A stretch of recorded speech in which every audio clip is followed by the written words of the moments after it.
एक अभी नहीं, पुराना केस हो गया है बट अभी भी है, काफ़ी एक्टिव है, आफताब का केस, श्रद्धा वॉकर मर्डर केस जो था, दिल्ली का ही ये केस था जिसमें उसने अपनी गर्लफ्रेंड को मार दिया था, फिर टुकड़े टुकड़े उसने करे, बड़ा सा फ्रीज़र लिया था, बॉडी को उसमें रखा था, फिर वो वॉशरूम में उसको काटता था, पार्ट्स को पैक करता था और लोकेशंस पे फेंक देता था। वो काफ़ी स्मार्ट बंदा था, इंटेलिजेंट था, पढ़ा लिखा था, तो उसे पता था एविडेंसेस को डिस्ट्रॉय कैसे करना है। ब्लड स्टेन्स हैं उसको हटाने के लिए उसने फॉरेन से केमिकल्स ऑर्डर करे थे। ओह अच्छा। और जिससे कि वो उन ब्लड स्टेन्स को हटा सके, तो उसने बाकायदा सारे ब्लड स्टेन्स साफ़ करे कि सब कुछ क्लियर हो जाए, कोई भी एविडेंस ना बचे। बट एट द एंड अब जो चीज़ साफ़ हो चुकी है वो आप कैसे डेवलप करोगे? पता वैसे ही चला, फॉरेंसिक टीम आई, जहाँ पर भी स्टेन्स थे साफ़ करे गए थे, साफ़ करे हुए स्टेन्स थे, उन्हें डेवलप किया गया, जिससे ये पता चला कि हाँ इस लोकेशन पे ब्लड प्रेजेंट था। उस इनविजिबल ब्लड को भी जो भी अमाउंट ट्रेस एविडेंस मिला उसको कंफर्म किया गया। प्रीलिमिनरी टेस्ट होते हैं जो हम ऑन द स्पॉट लगा लेते हैं जिससे कि हमारा काम कम हो जाए, तो हम ऑन द स्पॉट वो टेस्ट लगाते हैं, जैसे बेंजीडीन टेस्ट हो गया, फिनोफ्थिलीन टेस्ट हो गया, ये प्रीलिमिनरी टेस्ट होते हैं जो ब्लड के आइडेंटिफिकेशन के लिए हम लगाते हैं कि ब्लड है या फिर कोई रेड कलर का सिर्फ कोई ऐसे ही सब्सटेंस पड़ा हुआ है। तो वो चेक करके ये कंफर्म हो गया कि यहाँ पर ब्लड ही था जो साफ़ किया गया है, जो विजिबल नहीं है आपको नेकेड आइज से। ऐसे हम लाइट सोर्सेज का भी यूज़ करते हैं। तो इस केस में भी आफताब का तभी पता चला कि अच्छा इसने यहाँ पे जो है ब्लड था जो क्लीन करा है इसने।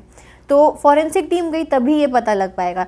जनरली तो पुलिस जाएगी, वो देखेगी अच्छा यहाँ तो कुछ नहीं, यहाँ कुछ नहीं, कुछ दिख ही नहीं रहा, यहाँ तो सारा साफ़ है, यानी कुछ हुआ ही नहीं है। एक्सपर्ट्स आके ये पता लगाते हैं कि सारा साफ़ तो अब हर कोई कर लेगा, सारी क्रिमिनल्स बहुत स्मार्ट हैं, अब सब कुछ साफ़ करके ही जाएंगे, कुछ नहीं छोड़ेंगे वो। वही चीज़ हमें कलेक्ट करना है। हाँ वेब सीरीज, वही तो इतनी वेब सीरीज बन रही है आजकल। हाँ बिल्कुल बिल्कुल। अभी जो क्या बोलते हैं, बच्चे स्पेशली बच्चे इंस्पायर होते हैं कि अच्छा ऐसा देखा था मैंने, मैं भी ऐसा ट्राई करूंगा, तो ये ज़्यादा हो रहा है। वैसे जैसे हम वेब सीरीज में देखते हैं, टेलीविजन शोज में देखते हैं, जब फॉरेंसिक टीम आती है तो वो कोई अगर फिंगरप्रिंट की अगर बात होती है, स्टेन्स हटाने की बात होती है, तो वो दिखा देते हैं विद इन मिनट, सब कुछ चीज़ें दिखा देते हैं हमें टेलीविजन पे। तो एक्चुअल कितना टाइम टेकिंग होता है जब फॉरेंसिक टीम जाती है ये सब चीज़ चेक करने में और देखने में, कितना टाइम लगता है? टाइम कंज्यूमिंग तो है, ये इतना ईजी प्रोसेस नहीं है, क्योंकि हमारा काम ऐसा नहीं होता कि हम गए 4-5 लोग इकट्ठे जाके एक उधर ढूंढ रहा है, एक उधर ढूंढ रहा है, ऐसे हम डिस्टर्ब नहीं कर सकते क्राइम सीन को।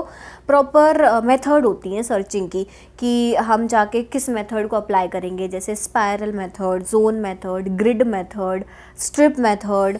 अगर कोई एयरप्लेन क्रैश हुआ है तो वो बहुत बड़ा एरिया हो जाता है, तो वहाँ पे व्हील मेथड लगती है। तो पहले तो ये डिसाइड होता है कि हम क्या मेथड अप्लाई करेंगे, फिर हम कितने एक्सपर्ट्स हैं, टीम में 4 लोग हैं, 5 लोग हैं, 6 लोग हैं, और हर बंदा जो है किस एरिया में कलेक्शन करेगा वो डिसाइड होता है।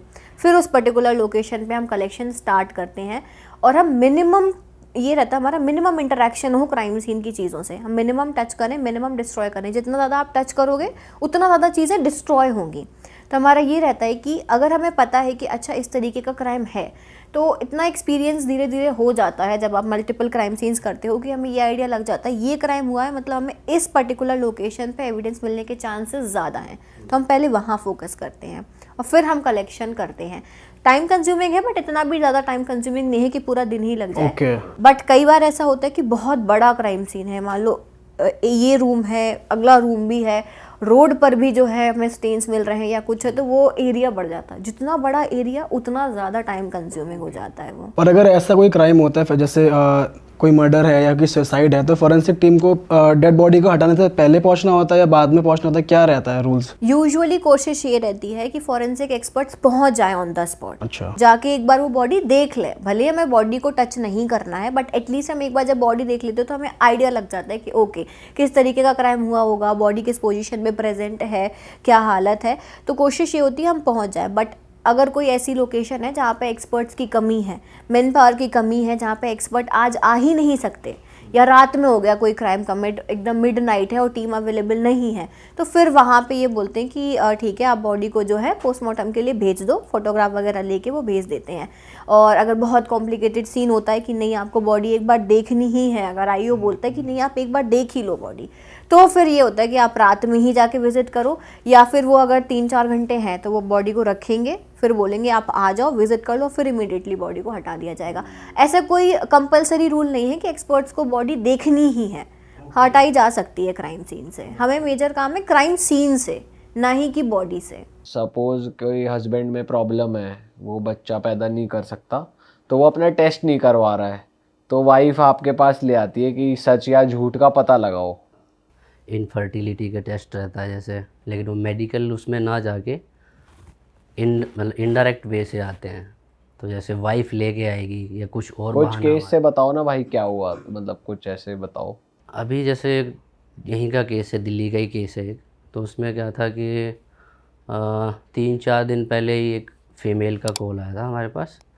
तो हम तो जैसे एक नॉर्मल जैसे क्लाइंट्स रहते हैं जैसे, तो सबकी प्रिवेसी जो है उसको ध्यान में रखते हुए सारा अपना काम करते हैं। तो उसमें जैसे फ़ीमेल का कॉल आया तो उन्होंने जो बताया जैसे कि हम टेस्ट करवाना चाहते हैं, तो उन्होंने पहले डिस्क्लोज़ नहीं किया कि क्या टेस्ट करवाना चाहते हो। नॉर्मली बताया कि उनके हस्बैंड का एक्स्ट्रा मैरिटल अफेयर चल रहा है, तो वही उसका टेस्ट कर दो आप। अगर ठीक है, लाई डिटेक्टर टेस्ट। हाँ लाई डिटेक्शन टेस्ट, तो उसे कोई पॉलीग्राफ टेस्ट भी बोल देते हैं। तो हमने उनको जैसे अपना अपॉइंटमेंट दे दी, तो वो आ गए। तो अपने साथ वो अपने हस्बैंड को भी ले आए, तो उन्होंने अपने हस्बैंड को डिस्क्लोज़ नहीं किया था कि या हम यहाँ टेस्ट कराने जा रहे हैं। तो जैसे ही वो अपने फिर ऑफिस में आए, तो पहले तो वो था ही कि सब में थोड़ा बहुत तो सबको आइडिया रहता है कि फॉरेंसिक्स क्या है। तो फिर ऑफिस में आए कि भाई इस ऑफिस में मैं क्या करने आ गया हूँ ऐसे। तो वो तो ये बोल के आई थी कि नॉर्मली मतलब अपना एक कोई मेडिकल टेस्ट वेस्ट करवाना है। तो जब वहाँ आ गए तो उनका काफ़ी देर तक हमने उनको अकेला छोड़ा, तो क्योंकि बिना कंसेंट के हम भी टेस्ट नहीं करते हैं।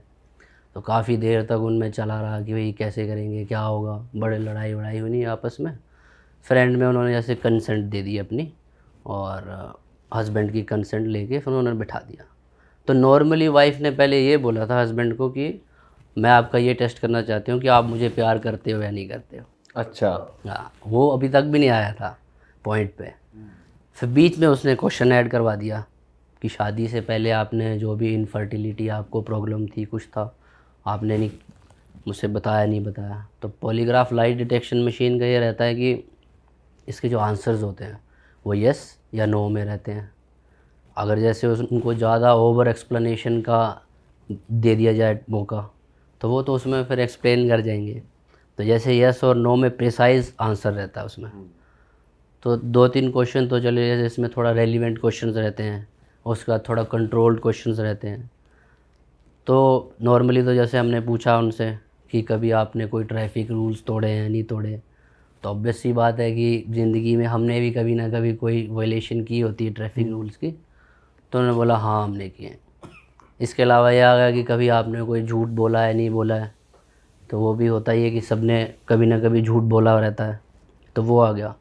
इसके अलावा 2-3 क्वेश्चन के बाद फिर आ गया कि आप अपनी वाइफ से कितना प्यार करते हो, नहीं करते हो। कितना प्यार करते हो याद है, करते हो या नहीं करते हो याद है? नहीं, कितना प्यार करते हो, नहीं करते हो, नहीं प्यार करते हो, नहीं करते हो। तो उसमें आ गया कि हाँ भाई करता है, नहीं करता है। क्या आया, करता है कि नहीं करता तो है? उसमें वो तो करता था। ठीक है। हाँ, झूठ नहीं बोलेंगे। उसके बाद फिर उसमें आ गया कि कभी आपने मुझे चीट किया है, नहीं किया है। तो उसमें वो आ गया कि उसने चीट किया। अच्छा। हाँ उसने बोला नो और आंसर हाँ, आ गया। तो ये पता कैसे चलता है भाई कि इसमें ऐसा रहता है जैसे कि इसमें जैसे स्किन जैसे गैल्वेनिक स्किन रिफ्लेक्सेस होते हैं, बीपी होता है, पल्स होता है, हैंड मूवमेंट होगी, बॉडी मूवमेंट, पैर की कोई मूवमेंट कर रहा है।